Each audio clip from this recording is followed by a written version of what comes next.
शिवाजी महाराज की.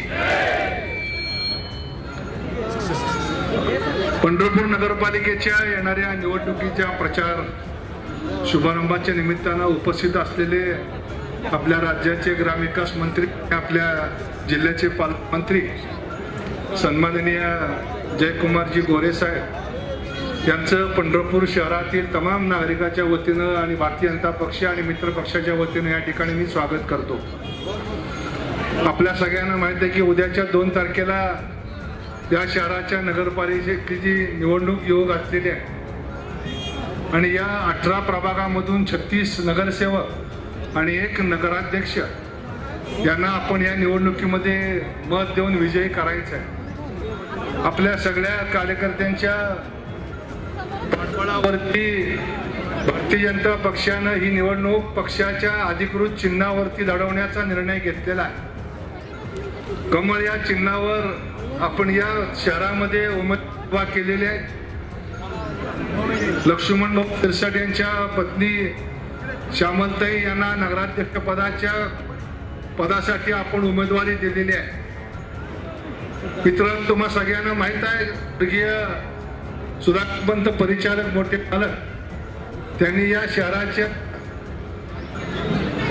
चांगल्या भवितव्यासाठी आपल्या आयुष्याची जवळजवळ 40-50 वर्षे या ठिकाणी खर्ची घातलेली आहे आणि त्यांचाच वसा आणि वारसा घेऊन आपण सगळेजण या ठिकाणी काम करतोय. 2016च्या निवडणुकीच्या वेळेस या शहरामध्ये भारतीय जनता पक्ष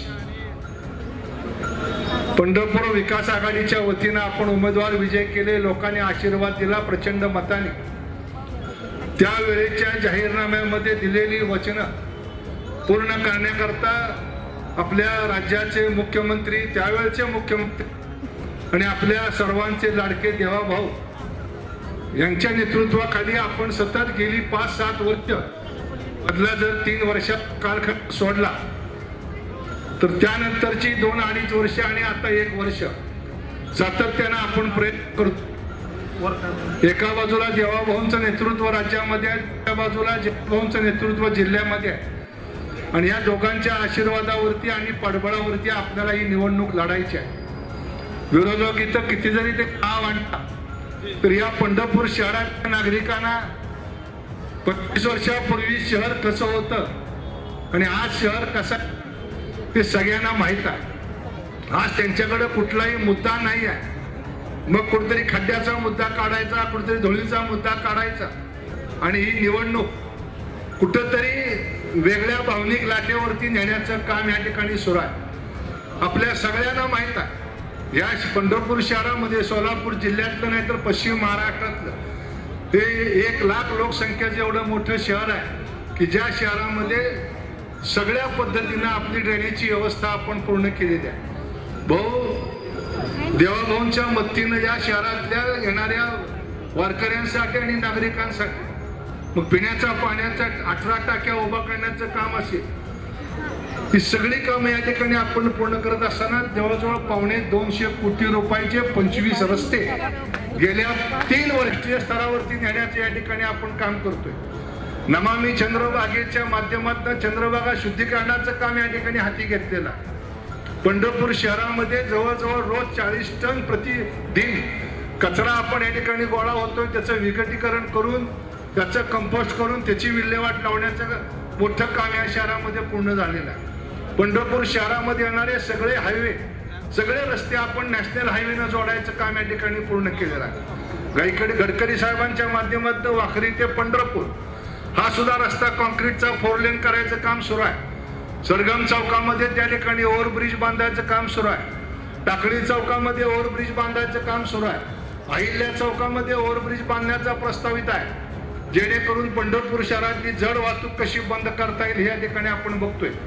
या येणाऱ्या वारकऱ्यांना आणि इथल्या नागरिकांना सुरक्षित जीवन जगता यावं म्हणून जवळजवळ 165 CCTVच्या माध्यमातून या शहरातल्या कोपऱ्यावरती पोलिसांच्या माध्यमातून लक्ष ठेवण्याचं काम या ठिकाणी केलं जातं. यात्रा कालखंडामध्ये आपण बघितलं की गेल्या 3 वर्षामध्ये मग देवाभाऊ असतील, जयभाऊ असतील, आपले एकनाथ शिंदे साहेब असतील, या सगळ्यांनी जातीनं लक्ष देऊन ही यात्रा अधिक चांगल्या पद्धतीनं कशी करता येईल याकडे लक्ष दिलं. खूप मोठे प्रश्न आपण या ठिकाणी सोडवलेले आहेत. वेळोवेळी उद्यापासून ते सगळे प्रश्न आपण लोकांच्या बरोबर आपण त्यांना संबोधित करणार आहोत. माझी आपल्या सगळ्या कार्यकर्त्यांना एक विनंती आहे, कुठेही बॅकफूटवर न राहता आपणच काम केले गेली 25, 30, 40 वर्ष. आज जे तुमच्या पुढे आलेले लोक आहेत त्यांच्या गावातले रस्ते सुद्धा मी केलेले आहेत. त्यांच्या गावातले रस्ते सुद्धा मी केलेले आहेत. त्यामुळे आज तुमच्या पुढे कुणी लोक येत असतील त्यांना आपण कुणाला आरेरावी करायची नाही, कुणावरती आपण दबंगगिरी करायची नाही, पण आपण केलेल्या कामाच्या जोरावरती ह्या ठिकाणी मत मागायचंय. 21ची निवडणूक असेल, 25ची विधानसभेची निवडणूक असेल, दोन्ही वेळेस भावनिक राजकारण केलं तरी सुद्धा या शहराने 4 ते 5 हजार मताचं लीड समाधान दादाला या विधानसभेच्या निवडणुकीमध्ये आपण दिलेला आहे. त्यामुळे मला विश्वास आहे. आणि या वर्षी आपण 36 पैकी जवळजवळ माझ्या माहितीप्रमाणे 32 नगरसेवक हे नवे आहेत, तरुण आहेत, ज्यांचं सरासरी वयोमान 40, 45, 50च्या आतला आहे. त्यामुळे नवीन टीम या शहरासाठी आपण या ठिकाणी मैदानामध्ये उतरवले. तुमच्या सगळ्यांचे आशीर्वाद त्यांच्या पाठीमागे असणं गरजेचं आहे. आणि आजच्या या निवडणुकीचा शुभारंभ आपण आज नामदेव महाराजांच्या समाधीपाशी, चोखोबारायाच्या समाधीपाशी आणि आपला भगवान पांडुरंगाच्या या पायरीपाशी आज आदरणीय देवाभाऊंच्या हस्ते नारळ वाढवून आपण शुभारंभ केलाय. आजपासून आपल्या प्रत्येकाने आपल्या आपल्या वार्डामध्ये या ठिकाणी काम करायचंय.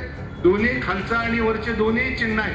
नगरसेवक पदाची कमळ आहे आणि अध्यक्षाचंही कमळ आहे. या तिन्ही चिन्हाकरता आपल्याला या ठिकाणी काम करून देवाभाऊंच्या स्वप्नातलं, या देशाचे प्रधानमंत्री आदरणीय नरेंद्रजी मोदी साहेबांच्या स्वप्नातलं एक चांगलं तीर्थक्षेत्र पुढच्या 5 वर्षामध्ये आपल्याला या महाराष्ट्रासमोर उभा करायचा आहे, देशासमोर उभा करायचा आहे. आणि त्यामुळे ही निवडणूक महत्वाची आहे.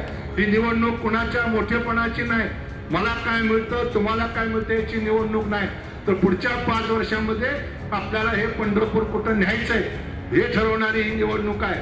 आणि देशामध्ये भाजपचं सरकार आहे, राज्यामध्ये भाजप मित्र पक्षाचं सरकार आहे.